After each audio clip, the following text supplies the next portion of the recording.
Good morning friends, आप सभी का श्री कृष्णा क्लासेस कादीपुर के यूट्यूब चैनल पर हार्दिक स्वागत है। आज हम आप सबके बीच में 25 नवंबर 2024 के करंट की प्रश्नों की श्रृंखला को डिस्कस करेंगे।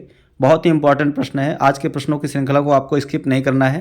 चलिए शुरू करते हैं। यदि आप चैनल पर नए हो तो चैनल को सब्सक्राइब करें और यदि वीडियो पसंद आएगा तो लाइक जरूर करेंगे आप लोग। उसके लिए कहने की ज़रूरत ही नहीं पड़ेगी। ज़्यादा से ज़्यादा लोगों के पास शेयर करिए ताकि हमारा भी मनोबल बढ़ता रहे। चलिए शुरू करते हैं। सबसे पहले हम कल के प्रश्नों की श्रृंखला का रिवीजन करेंगे, उसके बाद आज के प्रश्नों की श्रृंखला को डिस्कस करेंगे। तो कल के दिन के हमारे जो प्रश्न थे उसमें पहला प्रश्न है, हाल ही में राष्ट्रीय काजू दिवस कब मनाया गया? तो यह 23 नवंबर को मनाया गया। हाल ही में किसे अरुणाचल प्रदेश थिएटर फेस्टिवल का महोत्सव राजदूत नियुक्त किया गया? तो पंकज त्रिपाठी। हाल ही में ओमचेरी एन पिल्लई का निधन हो गया। वे कौन थे? वे एक लेखक थे। प्रधानमंत्री मोदी जी को किस देश में विश्व शांति पुरस्कार दिया गया? तो इसका जवाब हो जाएगा अमेरिका। हाल ही में किस देश ने बिली जीन किंग कप 2024 का खिताब जीता? इटली ने जीता है। हाल ही में 9वां अमूर फाल्कन महोत्सव में किस राज्य में मनाया गया? तो यह मनाया गया मणिपुर में। हाल ही में जारी सतत व्यापार सूचकांक 2024 में भारत किस स्थान पर है? तो भारत 23वें नंबर पर है। हाल ही में माली देश के नए प्रधानमंत्री कौन बने? तो अब्दुल्लाह मैगा बने हैं। हाल ही में सेकेंड इंडिया कैरिकॉन लीडर्स समिट 2024 का आयोजन किस देश में किया गया? तो इसका आयोजन किया गया गुयाना में, जिसमें प्रधानमंत्री मोदी जी भी शामिल हुए थे। हाल ही में किस मंत्रालय ने भारत का पहला एआई डाटा बैंक लॉन्च किया? तो विज्ञान और प्रौद्योगिकी मंत्रालय ने लॉन्च किया है। हाल ही में पहली स्वदेशी रूप से विकसित की गई एंटीबायोटिक दवा का नाम क्या है? तो यहाँ पर नेफिथ्रोमाइसिन इसका जो है नाम है। हाल ही में 2022 और 23 के लिए कितने कलाकारों को उस्ताद बिस्मिल्लाह खां पुरस्कार से सम्मानित किया गया है? तो 82 यानी 82 लोगों को सम्मानित किया गया है। आइए शुरू करते हैं आज के प्रश्नों की श्रृंखला को। तो आज के दिन का हमारा पहला प्रश्न है, महिलाओं के खिलाफ हिंसा उन्मूलन के लिए अंतर्राष्ट्रीय दिवस कब मनाया गया? तो यानी आज के दिन मनाया जाता है 25 नवंबर के दिन महिलाओं के खिलाफ अंतर्राष्ट्रीय हिंसा के खिलाफ उन्मूलन दिवस। राष्ट्रीय काजू दिवस कब मनाया गया? 23 नवंबर को मनाया गया। आइए नवंबर माह के जितने भी दिवस आते हैं उनका रिवीजन किया जाए। 1 नवंबर को वर्ल्ड वीगन डे, 3 नवंबर को विश्व जेलीफिश दिवस, 3 नवंबर को अंतर्राष्ट्रीय बायोस्फीयर रिजर्व दिवस, 4 नवंबर को राष्ट्रीय कैंडी दिवस, 5 नवंबर को विश्व सुनामी जागरूकता दिवस, 7 नवंबर को राष्ट्रीय कैंसर जागरूकता दिवस, 8 नवंबर को विश्व रेडियोग्राफी दिवस, 9 नवंबर को विश्व राष्ट्रीय विधिक सेवा दिवस, 10 नवंबर को शांति और विकास के लिए विश्व विज्ञान दिवस, 10 नवंबर को विश्व सार्वजनिक परिवहन दिवस और विश्व टीकाकरण दिवस, 11 नवंबर को राष्ट्रीय शिक्षा दिवस, 12 नवंबर को लोक सेवा प्रसारण दिवस और विश्व निमोनिया दिवस, 13 नवंबर को विश्व दयालुता दिवस, 14 नवंबर को विश्व मधुमेह दिवस, 15 नवंबर को जनजाति गौरव दिवस, 16 नवंबर को राष्ट्रीय प्रेस दिवस, 16 नवंबर को ही अंतर्राष्ट्रीय सहिष्णुता दिवस मनाया जाता है, 17 नवंबर को अंतर्राष्ट्रीय छात्र दिवस, 17 नवंबर को राष्ट्रीय मिर्गी दिवस, 18 नवंबर को अंतर्राष्ट्रीय प्राकृतिक चिकित्सा दिवस, 19 नवंबर को अंतर्राष्ट्रीय पुरुष दिवस और विश्व शौचालय दिवस, 20 नवंबर को विश्व बाल दिवस, 21 नवंबर को विश्व टेलीविजन दिवस और विश्व मत्स्य दिवस मनाया जाता है, 23 नवंबर को राष्ट्रीय काजू दिवस के रूप में मनाया जाता है। तो आप सभी जो हमारे रेगुलर क्लास देखते हैं, हमको लगता है कि आपको सभी को ये दिवस सभी रट गए होंगे क्योंकि मैंने डेली रिवीजन इसका कराया है। अगला प्रश्न देखते हैं। अगला प्रश्न है, हाल ही में अंतर्राष्ट्रीय सौर गठबंधन में शामिल होने वाला 104वां पूर्ण सदस्य देश कौन सा बना है? तो 104वां पूर्ण सदस्य बना है इसमें आर्मेनिया। ठीक है, अंतर्राष्ट्रीय सौर गठबंधन का 104वां सदस्य देश आर्मेनिया बना है, जिसकी स्थापना हुई थी अंतर्राष्ट्रीय सौर गठबंधन की 2015 में। इसका हेडक्वार्टर है गुरुग्राम में। अभी इसमें आर्मेनिया 104वां सदस्य देश बना है, 21 नवंबर को इसमें शामिल हुआ। आर्मेनिया जो है एशिया का एक देश है। कैपिटल इसकी एरेवान होती है। यहाँ की मुद्रा है आर्मेनियन दिनार। ठीक है, इसको आप लोग ध्यान में रखिए। अगला प्रश्न है, हाल ही में सर्वश्रेष्ठ समुद्री राज्य का पुरस्कार किसे प्रदान किया गया? तो यह केरल को प्रदान किया गया है, सर्वश्रेष्ठ समुद्री राज्य का पुरस्कार। तो अभी देखिए वर्ल्ड फिशरीज डे, विश्व मत्स्य दिवस मनाया गया था 21 नवंबर को। वहीं पर एक दिल्ली में कार्यक्रम का आयोजन किया गया था। मछली पालन विभाग ने राज्यों, जिलों और व्यक्तियों को उनके योगदान के लिए सम्मानित किया था। इसमें केरल को सर्वश्रेष्ठ समुद्री राज्य का पुरस्कार, तेलंगाना को सर्वश्रेष्ठ अंतर्देशीय राज्य का पुरस्कार, और उत्तराखंड को सर्वश्रेष्ठ हिमालयी राज्य का पुरस्कार और पूर्वोत्तर राज्य का पुरस्कार मिला है। जम्मू कश्मीर को सर्वश्रेष्ठ केंद्र शासित प्रदेश का पुरस्कार मिला है। इन चारों पॉइंट को आपको ध्यान में रखना है, ये नहीं कि सिर्फ समुद्री राज्य पुरस्कार, ये चारों पॉइंट देखिए। जैसे कि इसमें पूछा जा सकता है केरल को कौन सा पुरस्कार मिला है, तो है आप बताएंगे समुद्री पुरस्कार। अगर पूछा जाए तेलंगाना को तो सर्वश्रेष्ठ अंतर्देशीय राज्य का पुरस्कार। उत्तराखंड को पूछा जाएगा हिमालयी और पूर्वोत्तर राज्य का पुरस्कार। जम्मू कश्मीर को जो है सर्वश्रेष्ठ केंद्र शासित राज्य का पुरस्कार इसमें मिला है। ठीक है। केरल की राजधानी होती है तिरुवनंतपुरम। यहाँ के मुख्यमंत्री हैं पिनरई विजयन, गवर्नर हैं आरिफ मोहम्मद खान। केरल जो है इसमें सबसे बड़ी, हमारे यहाँ की सबसे बड़ी झील पाई जाती है वेम्बनाड झील, सबसे लंबी झील है। ठीक है, भारत की सबसे लंबी झील है वेम्बनाड झील। पेरियार राष्ट्रीय उद्यान केरल में स्थित है।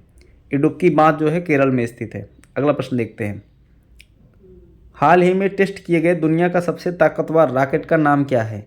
तो अभी रॉकेट जो है इसको टेस्ट किया गया है स्टारशिप। इसका जो है 6वां फेज जो है टेस्ट किया गया, कहाँ पर? टेक्सास के बोका में। और किस कंपनी के द्वारा इसको बनाया गया है? तो स्पेस एक्स, जिसके मालिक हैं एलन मस्क। तो स्पेस एक्स ने अभी इसका परीक्षण किया है और एक सफल परीक्षण किया है। ठीक है, बोका चिका टेक्सास में। अगला प्रश्न देखते हैं। अगला प्रश्न है, साल 2025 में खेलो इंडिया यूथ गेम्स और पैरा गेम्स की मेज़बानी कौन सा राज्य करेगा? तो इसका आयोजन इस बार किया जाएगा 2025 में बिहार में। खेलो इंडिया यूथ गेम्स 2023 में आयोजित तमिलनाडु में इसी साल जनवरी में किया गया था, और वहीं पैरा गेम्स का आयोजन पिछले साल जो है दिल्ली में किया गया था। खेलो इंडिया यूथ गेम्स भारत में स्कूल कॉलेज छात्रों के लिए राष्ट्रीय स्तर पर बहुविषयक खेलों की प्रतियोगिता है। युवा खेलों में पिछले 6 संस्करण इसमें आयोजित किए गए हैं। पहला दिल्ली में हुआ था, पुणे में हुआ, फिर गुवाहाटी में हुआ, पंचकुला में हुआ, भोपाल में हुआ, तमिलनाडु में हुआ। तो इस बार 7वां संस्करण जो आयोजित किया जाएगा वो बिहार में आयोजित किया जाएगा। इसमें 2 श्रेणियों में इसका आयोजन किया जाता है। एक में 17 वर्ष से कम उम्र के छात्र और दूसरे में 21 वर्ष से कम उम्र के छात्र का जो है यहाँ पर इसका आयोजन किया जाता है। तो इस बार इसका आयोजन किया जाएगा बिहार में। ठीक है, 6वां संस्करण आयोजित किया गया था तमिलनाडु में और 7वां इस बार आयोजित किया जाएगा बिहार में। इसको आप लोग जानते रहिए। बिहार की राजधानी होती है पटना। यहाँ की सीएम है नीतीश कुमार। ठीक है, अगला प्रश्न देखते हैं, हाल ही में किस शहर में वायु प्रदूषण की गंभीर स्थिति की वजह से ग्रेडेड रिस्पांस एक्शन प्लान के 4थे चरण का शुभारंभ किया गया? तो इसका शुभारंभ किया गया है दिल्ली में। ग्रेडेड रिस्पांस एक्शन प्लान योजना के तहत दिल्ली एनसीआर में प्रदूषण बढ़ने पर अलग अलग तरह के प्रतिबंध लगाए जाते हैं। प्रदूषण के स्तर के हिसाब से ग्रेडेड रिस्पांस एक्शन प्लान के अलग अलग चरण लागू किए जाते हैं। यह योजना वायु प्रदूषण को रोकने के लिए इमरजेंसी उपायों का एक समूह होता है। ठीक है, तो जो सर्दियों के समय में दिल्ली में प्रदूषण बढ़ जाता है उसके लिए यहाँ पर लागू किया है दिल्ली में ग्रेडेड रिस्पांस एक्शन प्लान। अगला प्रश्न देखते हैं।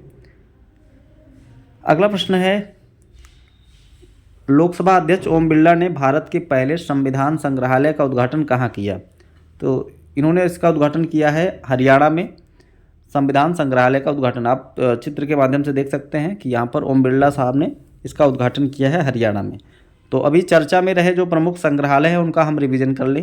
तो वैदिक 3D संग्रहालय बना है वाराणसी में, बंजारा विरासत संग्रहालय महाराष्ट्र में, भारत का पहला समुद्री संग्रहालय लोथल गुजरात में, भारत का पहला चंदन संग्रहालय कर्नाटक में, भारत का पहला रेल संग्रहालय दिल्ली में, भारत का पहला हिंदी साहित्य संग्रहालय वाराणसी में। ये सभी चर्चे में हैं, इनको आप लोग ध्यान में रखिए।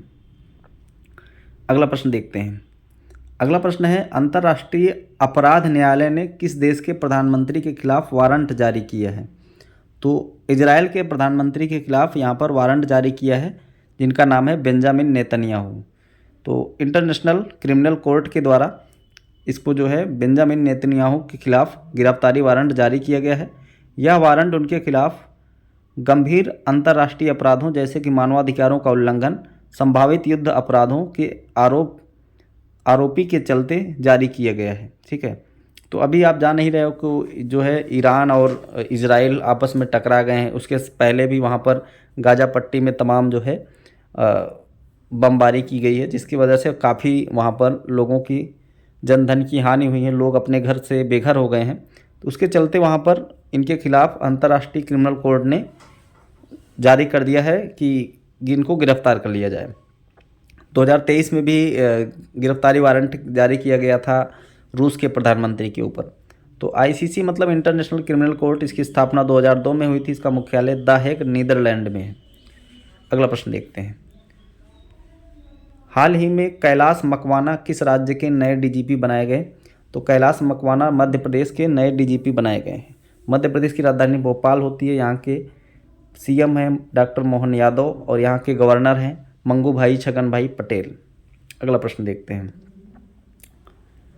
हाल ही में चर्चा में रहा फेंगल चक्रवात का नामकरण किसने किया? तो चर्चा में रहा फेंगल चक्रवात का नामकरण किया है सऊदी अरब ने। तो इस तूफान का नाम सऊदी अरब ने साइक्लोन फ्लेंगन रखा है। यह 13 जो नामकरण किया जाता है, यह 13 देशों का एक समूह होता है जिसमें अटलांटिक और दक्षिणी गोलार्ध में आने वाले चक्रवातों को तटस्थ नाम दिया जाता है। इन 13 देशों के द्वारा इसका नामकरण किया जाता है। तो फेंगल का नामकरण किया है सऊदी अरब ने। राजधानी इसकी रियाद है। मुद्रा रियाल है। प्रधानमंत्री है मोहम्मद बिन सलमान अल सऊद। आइए जानते हैं 2024 में जो भी चक्रवात आए हुए हैं। तो सान चक्रवात जापान में आया। एम्पिल चक्रवात जापान में आया। अल्वारो मेडागास्कर जो है मेडागास्कर में आया। 2024 का ये पहला चक्रवात था। रेमल चक्रवात बंगाल की खाड़ी में आया जिसका नामकरण किया था ओमान ने। आसना चक्रवात आया था अरब सागर में जिसका नामकरण पाकिस्तान ने किया था। हेलन चक्रवात अमेरिका में आया था। मिल्टन अमेरिका में आया था। अभी दाना साइक्लोन बंगाल की खाड़ी में आया जिसका नामकरण किया था कतर ने। सुपर साइक्लोन जिसका नाम था यागी का जो है चीन और वियतनाम में आया था, जिसके लिए भारत ने ऑपरेशन सद्भाव शुरू किया था। ठीक है, तो ये रहे आज के हमारे करंट के प्रश्न। अगर आपको वीडियो अच्छा लगा हो तो आप लोग एक बार लाइक कर दीजिए और ज़्यादा से ज़्यादा लोगों के पास शेयर करिए। मिलते हैं नेक्स्ट वीडियो में। धन्यवाद।